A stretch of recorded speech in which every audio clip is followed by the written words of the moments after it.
అయితే వీటిని ఎలాగా పూర్తి చేయడం మరి? దీనికి 2 పద్ధతుల్లో చెప్పబడ్డాయి. మీరు కలశస్థాపన కనుక చేసినట్టయితే నవరాత్రుల్లో మీకు సూతకం సంప్రాప్తిస్తే బ్రాహ్మణ్ణి పెట్టి మిగతా రోజులు జయించడం ఒక పద్ధతి.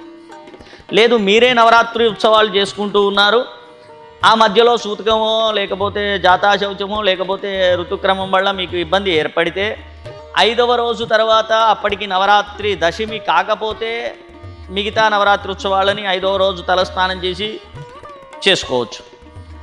లేదు అప్పటికి దశమి అయిపోతే తలస్నానం చేసిన తర్వాత కలశోద్వాసన చేసి పరిసమాప్తం ఎన్ని రోజులు చేసినా విధివశాత్ ఏర్పడినటువంటి ఈ విఘాతం వల్ల మీరు 2 రోజులు చేసినా అమ్మ మీకు 9 రోజులు చేసిన అనుగ్రహాన్నే ఇస్తుంది. అంటే 2 రోజులు చేసిన తర్వాత ఏదో జాతాశౌచం మృతాశౌచం వచ్చింది, మీరు ఆపేశారు. అప్పటికి తర్వాత 10 రోజుల వరకు ద్వాదశి వచ్చేస్తుంది, విజయదశమి అయిపోతుంది. ఆ తర్వాత మీరు ఏం చేయాలి అంటే అశౌచం పోగానే గంగా స్నానం చేసి వెంటనే మంచిగా మీరు ఆ కలశాన్ని ఎత్తడం కానీ లేదా సమాప్తం చేయడం కానీ చేసుకోవచ్చు.